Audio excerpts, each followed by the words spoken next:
The crystalline spires of the Grand Conclave Hall, impossibly tall and humming with the residual energies of millennia of governance, refracted the pale violet light of Xylos's primary sun into dizzying, ethereal patterns across the obsidian floor. Beneath the vaulted, resonating ceiling, where the very air seemed thick with ancient authority, the delegation of the Triarchy sat in rigid, uncomfortable stillness. Their sensory stalks, usually vibrant with the complex emotional spectrum of consensus, were dimmed to a muted, worried gray. The silence was not one of peace, but of profound, systemic shock.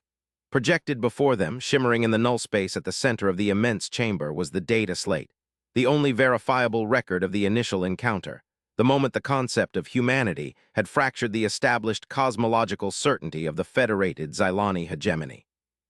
High Strategos Cathar, his carapace the color of deep space nebula dust, leaned forward, the minute clicking of his articulated limbs sounding deafening in the vast room. His tenure spanned 3 great interstellar treaties. He had faced down the bioweaponry of the Krlax and mediated the resource disputes of the Cygnian Drift.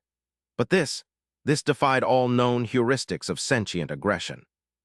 "The data is irrefutable, venerable ones," Cathar broadcasted, his voice a low, resonating chord that vibrated through the floor plating.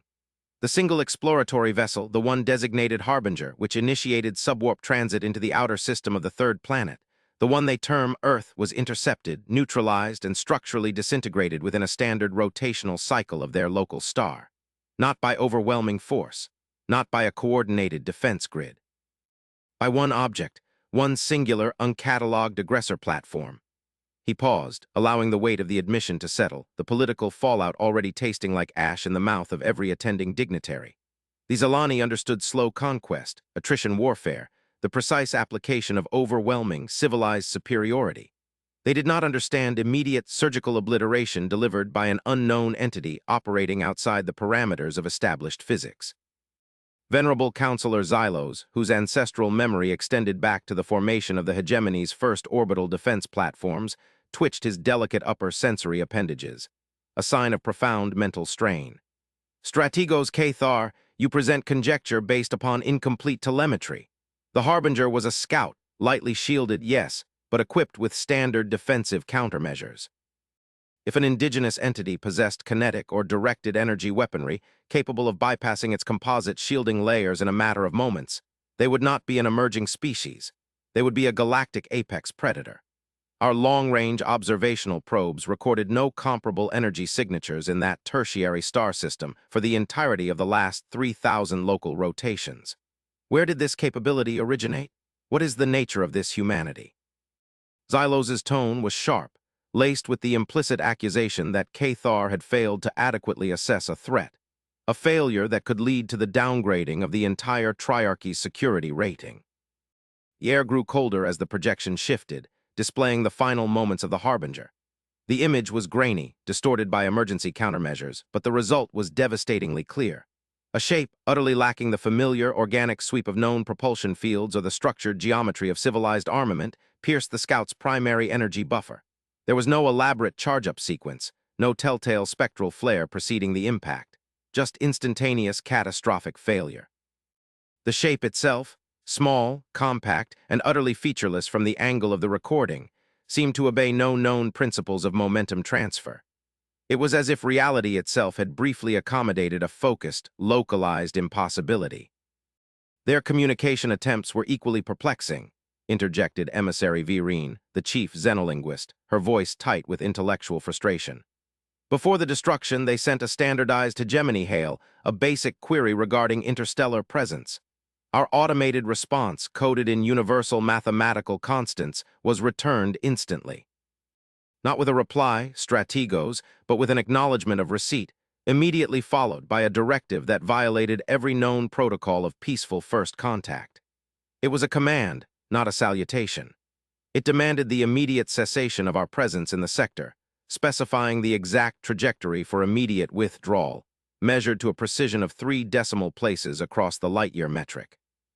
It was arrogance, yes, but delivered with the technical fluency of a civilization that understands hyperdimensional mapping better than we do.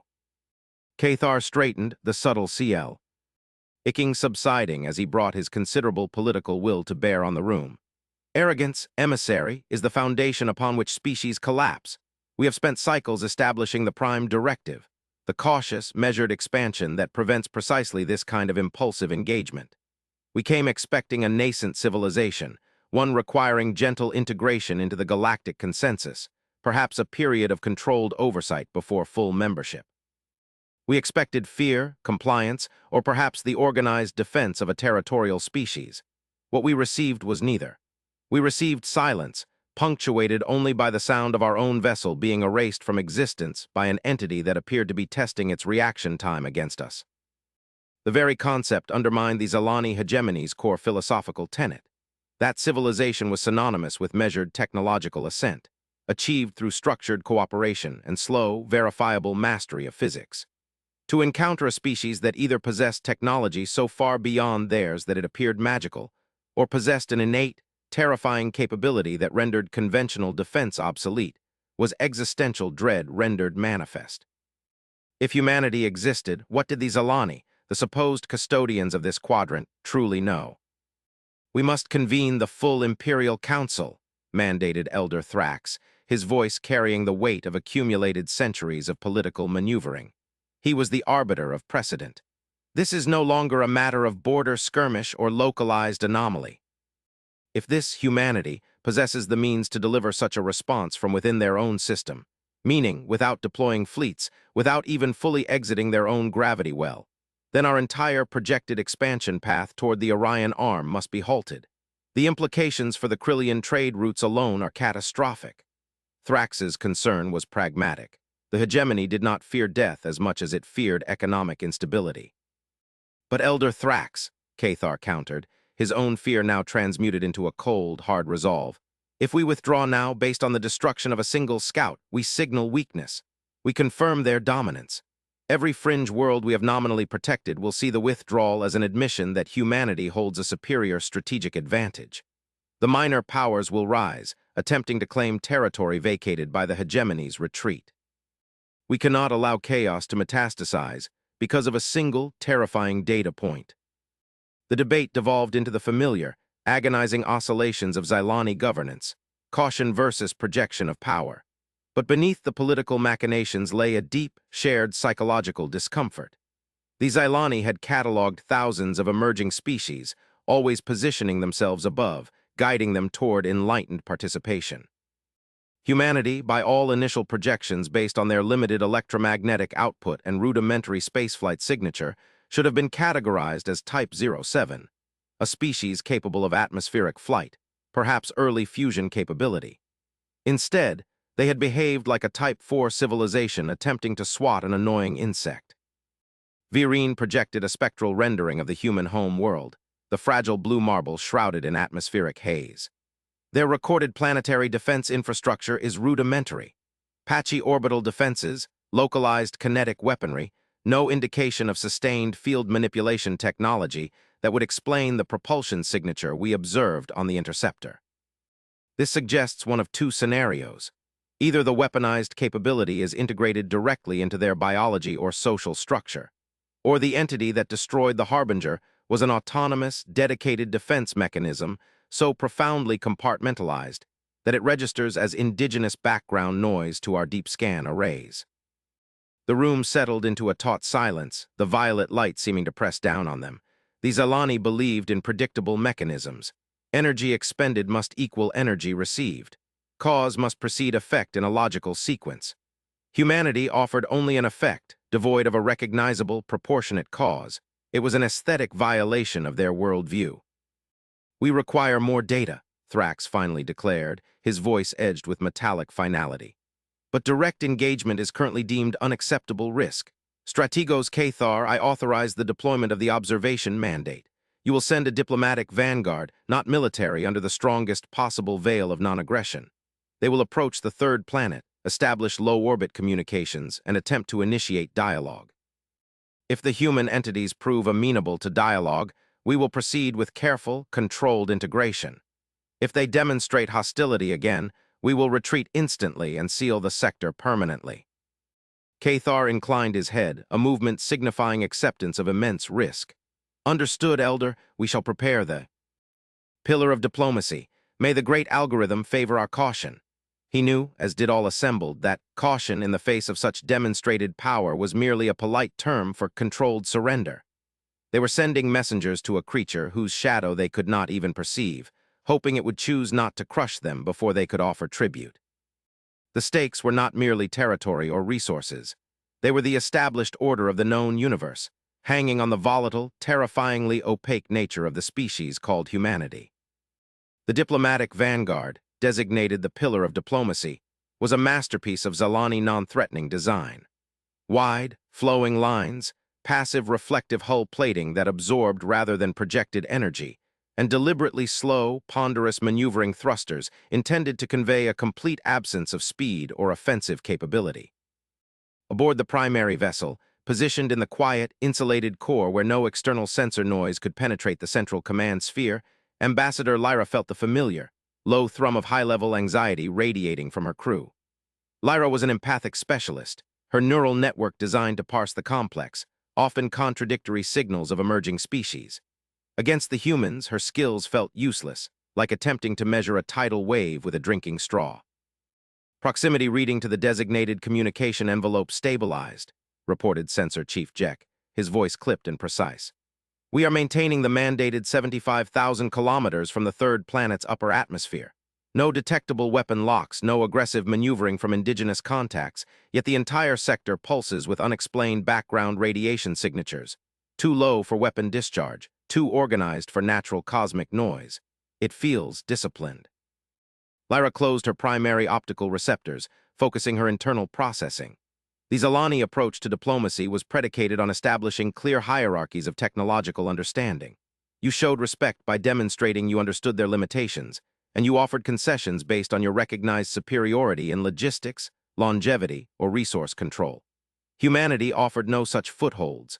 They seemed to exist entirely outside the established framework of comparative metrics.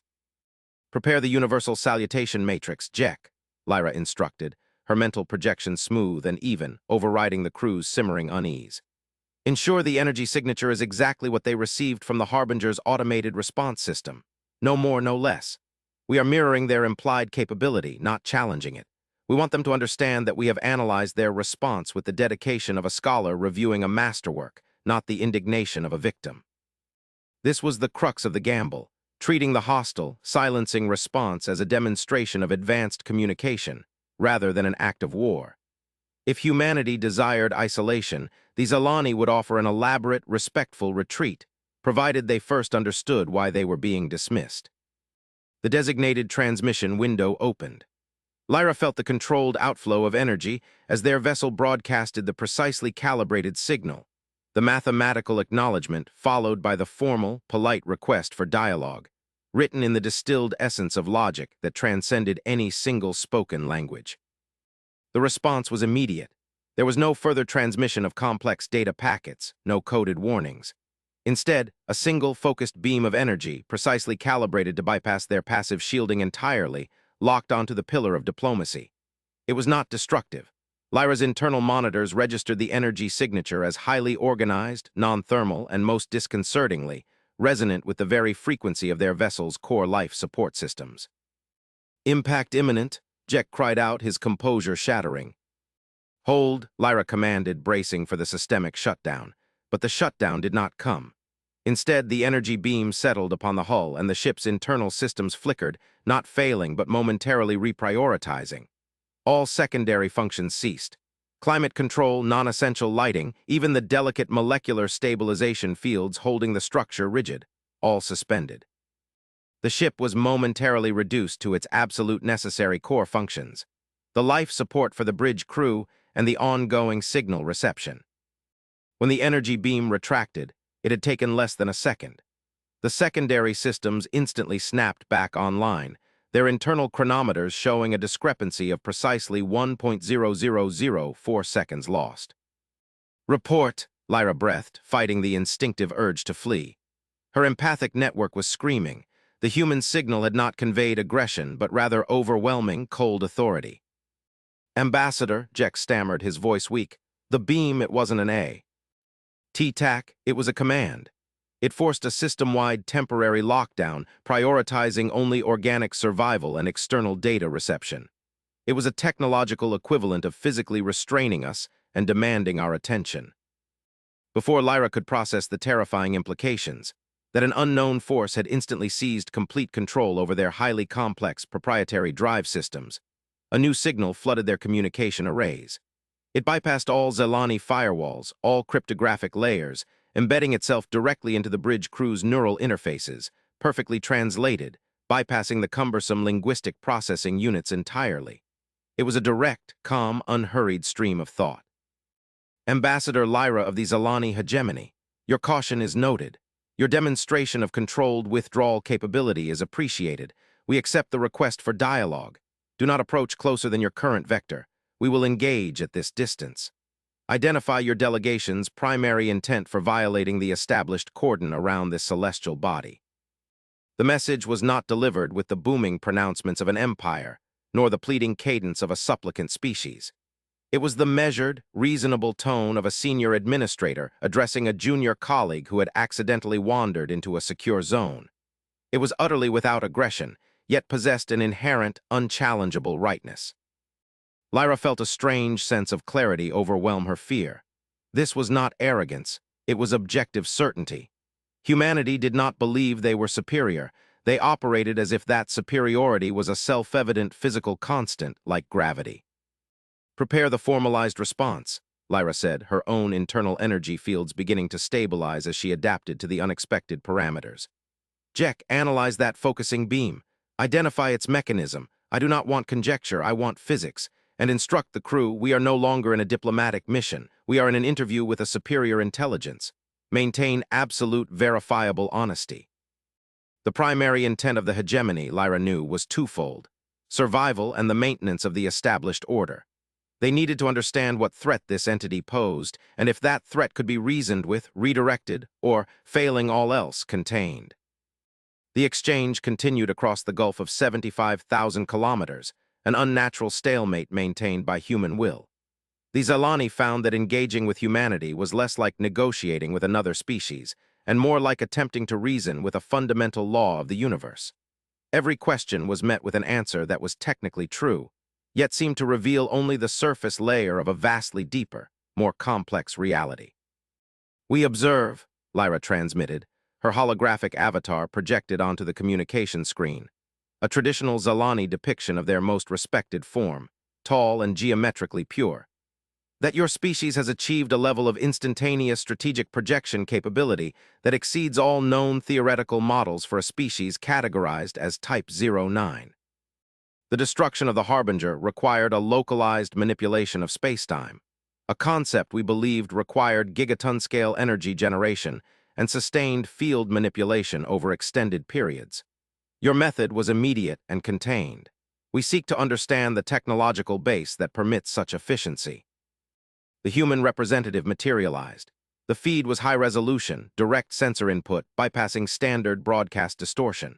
The being, a biological biped, soft, remarkably fragile in appearance, was seated before a plain, matte surface. Their designation, as communicated through the linguistic matrix, was Director Chen. Chen's face was smooth, their expression utterly unreadable, lacking the complex micromuscular shifts the Zelani used to gauge intent. They were, to Zelani eyes, terrifyingly blank. Ambassador Lyra, Chen stated, the voice possessing an even mid-range pitch that carried no emotional harmonics. Your assessment of our capability based on observation of localized defensive application is flawed. The methodology you observed utilized principles we call directed causality.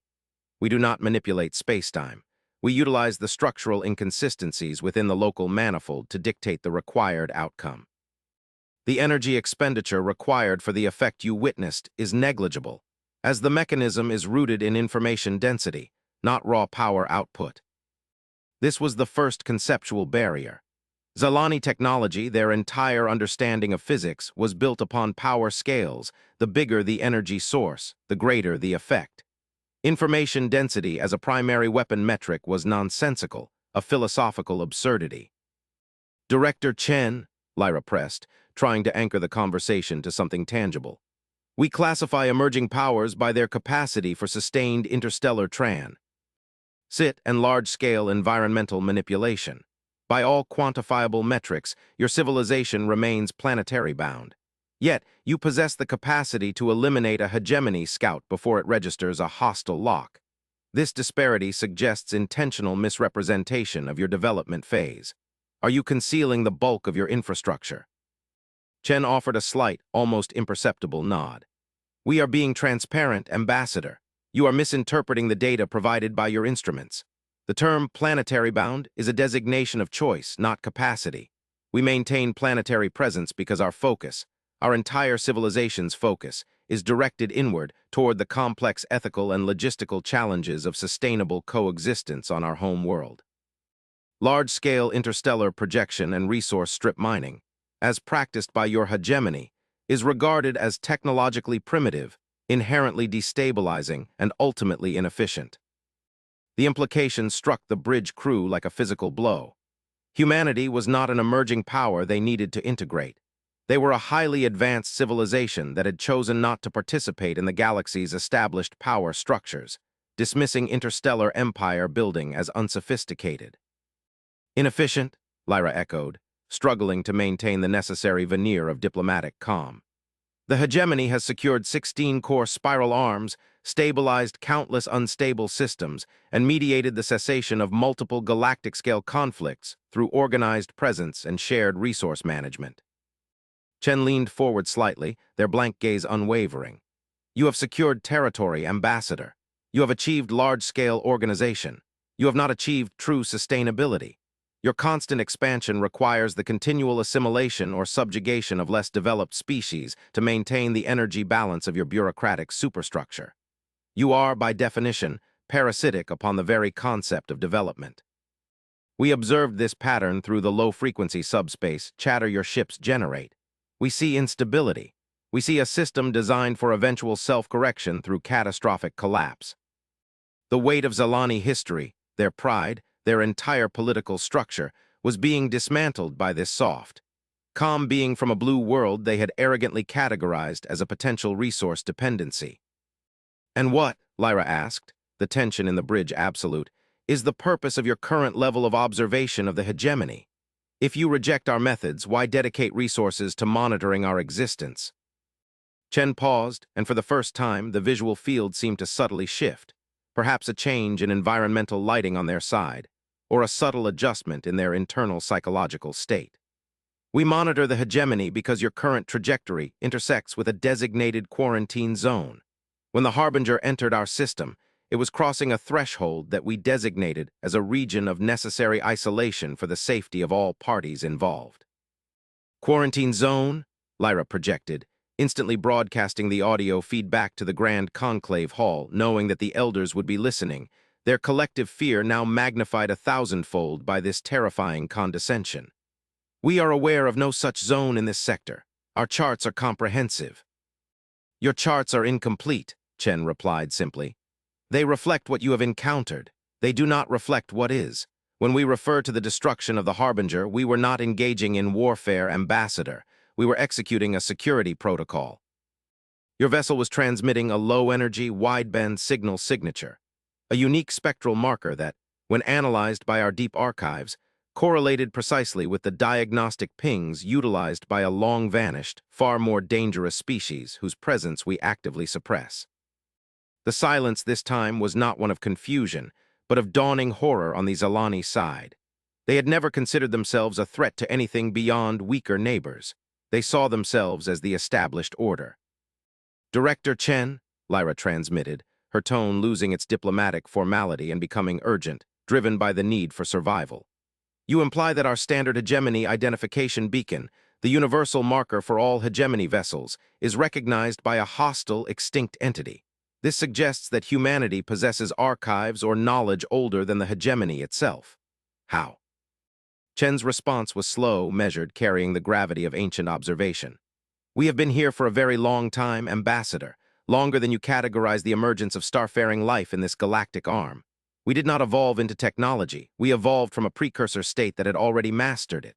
When our civilization reached its inflection point, the choice between technological diffusion and focused mastery, we chose the latter. We chose to observe to Klee.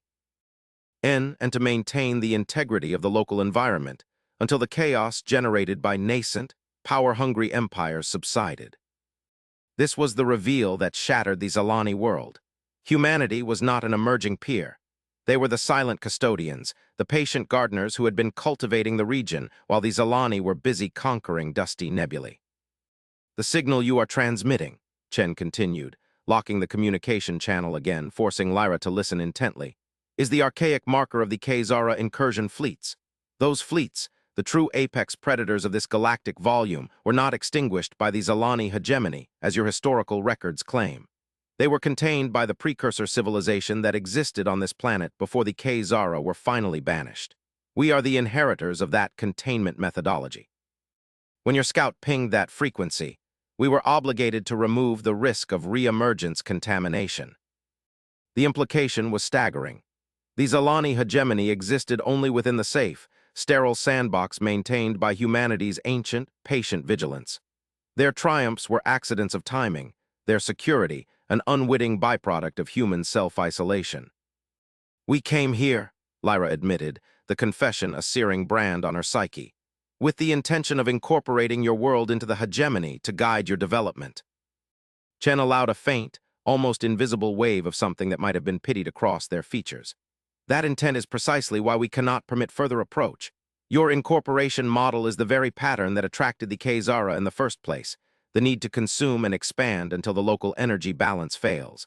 We are not here to join your consensus, Ambassador. We are here to ensure you do not spread instability into zones designated for preservation." The tension in the Grand Conclave Hall, receiving the real-time stream of this exchange, was so severe that the crystalline structure of the hall began to emit audible stress fractures. Elder Thrax's silhouette was rigid against the violet light. "They are demanding our cessation of movement, Cathar," Thrax resonated, his voice thin with disbelief. "They claim we are the chaotic element, the sheer audacity." Cathar, however, had been listening to the underlying physics, the cold logic that transcended political insult. "Elder, they did not destroy us. They arrested our vessel, demonstrated absolute control over our core systems, and then permitted us to leave, providing us with the knowledge that our very existence is a marker for a threat we do not even know how to identify. If they wished destruction, we would be dust particles across the void. They seek containment, not conquest." "And what of our ethics, strategos?"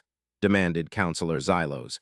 "We are the preservers of order. We cannot simply accept that an unaccountable, isolationist power dictates the permissible boundaries of galactic activity."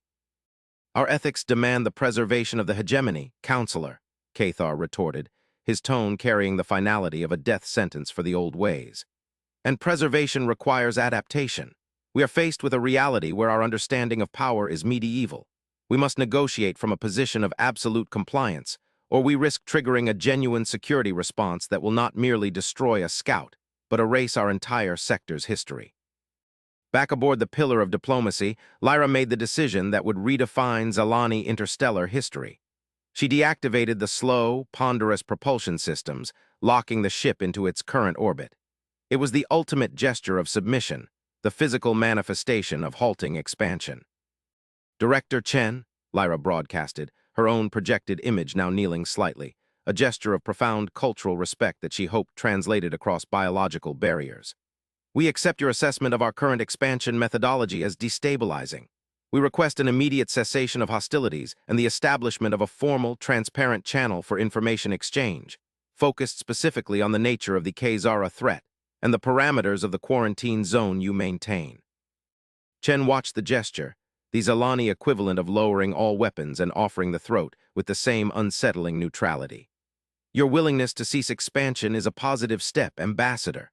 However, the information exchange will not be unilateral. We do not offer knowledge, we offer calibration. You are currently operating under flawed strategic parameters. We can provide the necessary context for you to survive the next cycle." "We agree to calibration," Lyra confirmed instantly. "Very well," Chen responded. "The quarantine zone is defined by any star system that shows high-level, unmanaged energy emissions inconsistent with sustainable, localized habitation, what your civilization calls aggressive industrializati. On and territorial expansion. Your hegemony is currently pressing against the outer boundary.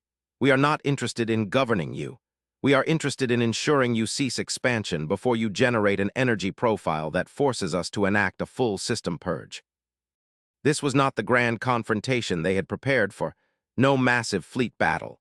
No exchange of philosophical manifestos regarding the meaning of sentience. It was a stern warning from a superior who viewed them as unruly children playing with hazardous materials. Director Chen, Lyra pressed, needing one last anchor point of understanding. If your civilization possesses this level of mastery, why maintain such absolute isolation? Why not engage the galaxy, share this knowledge, and prevent the very cycles of instability you claim to despise? Chen looked directly at the hidden camera relaying the image, and for the first time, Lyra sensed a deep, ancient sorrow underlying the cold control. Ambassador, we have engaged, we have shared, we have tried to lead civilizations away from the path of destructive expansion. In every instance, the recipient species utilized the advanced knowledge, the gift, to gain temporary advantage over their neighbors, accelerating their own inevitable collapse, and in doing so, generating larger, more enticing beacons for the K-Zara. Chen leaned back, the picture dissolving slightly as they prepared to disengage the channel. We learned that the only true defense against chaos is isolation, and the only way to maintain isolation is to possess the capacity to enforce it silently. Humanity chose patience. We waited for the surrounding empires, yours included, to exhaust their aggressive potential through competition. We planned to inherit a quiet galaxy. The line went dead, leaving Lyra and her crew in stunned silence. They had not encountered a rival. They had encountered the aftermath of a prior galactic war, fought and won by beings who now treated the Zalani as merely another localized symptom of the disease they had cured long ago. The return journey of the Pillar of Diplomacy was agonizingly slow, every subwarp maneuver feeling like a deliberate violation of a sacred space. When Lyra finally delivered her report to the Grand Conclave, the atmosphere had shifted from fear to a desperate philosophical reckoning. The elders were gathered again, the violet light seeming dimmer, polluted by the harsh truth. They are not a threat to be fought, Elder Thrax, Lyra stated, standing before the council, her posture perfectly straight, the lessons of deference learned and integrated. They are a boundary condition. They view our existence, our entire hegemony structure, as a localized infection requiring quarantine, not a political entity requiring recognition. Thrax tapped his forelimb slowly against the obsidian floor. This changes everything. The established order is a sham.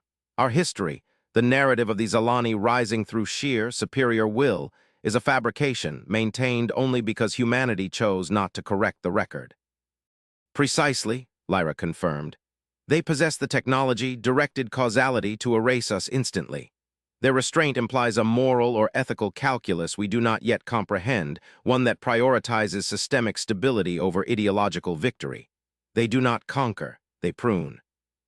Xylos, usually the most hawkish, was strangely subdued. If they are so old and so powerful, why the deliberate obfuscation? Why allow us to believe we were progressing toward galactic mastery? Because, Cathar interjected, stepping forward, his strategos rank now carrying the weight of necessary humility. They needed to observe the full extent of our pattern of aggression without immediate interference. If we had shown restraint earlier, they might have judged us as stable. Our expansion toward the third planet confirmed their hypothesis. Unchecked growth leads inevitably to conflict that attracts the K-Zara. We earned our close observation. The political fallout was immense. The entire hegemony command structure was forced to immediately halt all expansionist probes past a newly designated human buffer zone, a sphere of influence extending far beyond the known boundaries of human space, simply to provide a buffer of non-activity. Diplomats who had spent cycles preparing detailed integration plans were now tasked with drafting treatises on voluntary systemic contraction. The Xylani, the masters of order, were now forced to accept that true order required an invisible, patient hand, willing to wield ultimate power only to maintain stasis. It was a profound, humbling lesson in galactic maturity. But the dialogue had not entirely ended. Lyra had secured a small window for ongoing, strictly observational communication, under the promise of complete transparency regarding hegemony internal development, provided that development remained strictly within the confines of planetary sustainability. Liddy and self-correction. Days later, Lyra was back in the core sphere, receiving the next communication packet from Director Chen.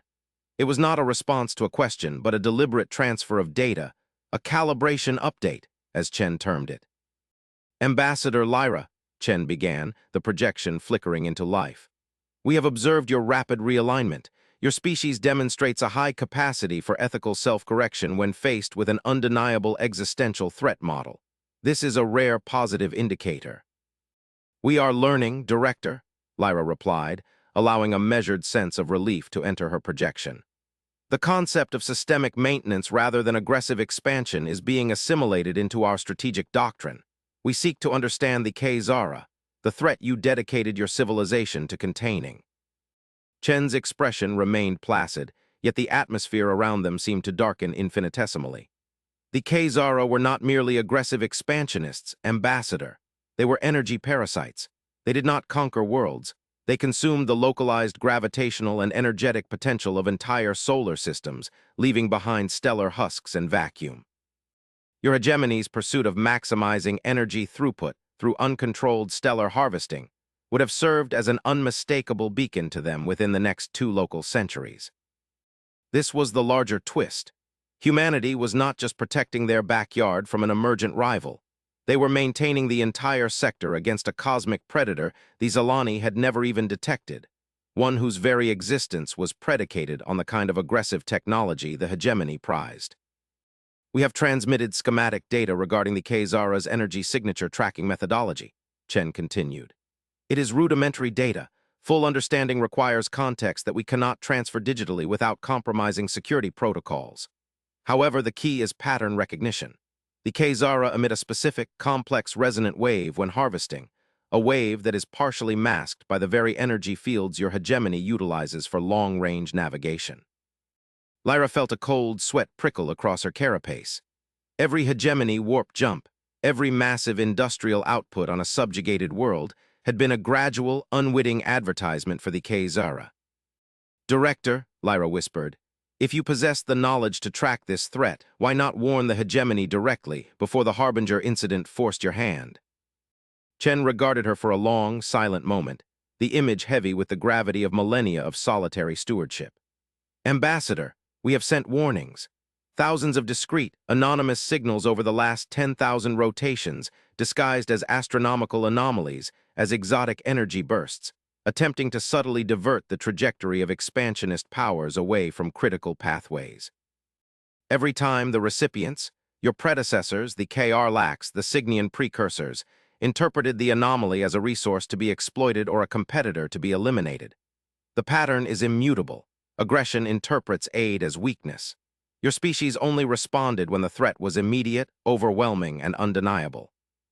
Chen paused and the projection shifted again. The background behind the director did not change, but the quality of the visual field deepened. Lyra realized they were no longer looking at a simple room. They were looking into a structured void, filled with faint, intricate webbing of light that pulsed with slow, deliberate energy. We have spent the last 5 millennia perfecting the ultimate defense against the K-Zara, Chen stated, the ultimate revelation hanging in the process silence. It is not a weapon, Ambassador. It is a shroud. We have constructed a localized field across this entire volume of space, a dampening field designed to absorb and redirect the K-Zara detection signature, rendering this entire sector effectively invisible to their sensors. The field requires immense, constant maintenance and the application of unique, stabilizing resonant frequencies. Lyra stared, her mind struggling to reconcile the scale of this undertaking with the simple, fragile biology of the humans. You have built a cosmological camouflage system. We have, Chen confirmed, and the stability of that shroud is maintained by localized, predictable energy sinks, the energy harvested sustainably and ethically from the core of our homeworld. However, the shroud is not perfect. It requires occasional, precise calibration pulses, short-range bursts of directed energy designed to settle localized distortions caused by interstellar phenomena, or, as was the case with your Harbinger, the erroneous ping of a hegemony beacon echoing the K-Zara's tracking signature. The cinematic hook snapped into sharp focus. They did not come to conquer Earth. They came to protect the integrity of their ancient, cosmic shielding system from accidental interference. The destruction of the Harbinger was the equivalent of stepping on a high-tension wire, that fed an entire planetary grid. The purpose of this current communication, Chen stated, concluding the long, painful lesson, is to ensure the hegemony understands the nature of the invisible structure surrounding you. If you spread your chaotic energy patterns further, the shroud integrity will degrade.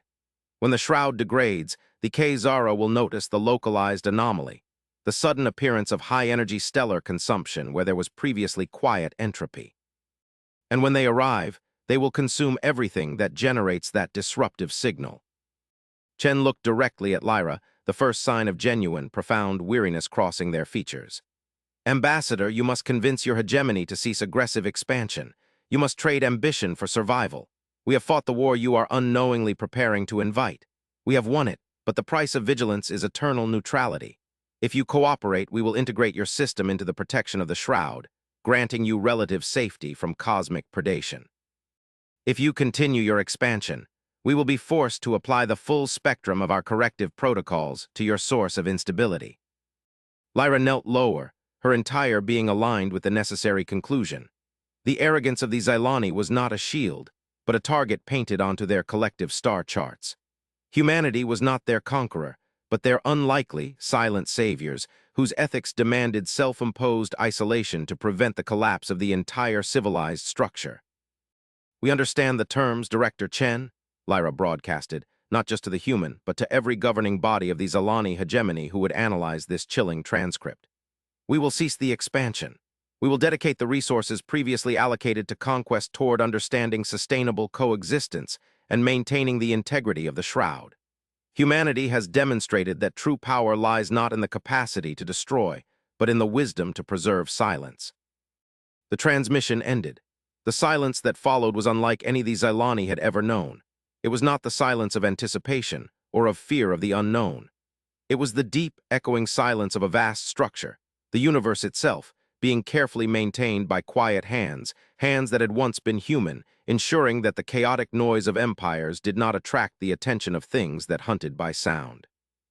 The true scale of existence had just been revealed, and the Xylani, for the first time in their long history, felt the profound, terrifying relief of realizing they were neither at the top, nor the center, but merely a small, noisy section of a carefully managed garden. Their survival now depended entirely on their ability to learn stillness from the very species they had intended to dominate.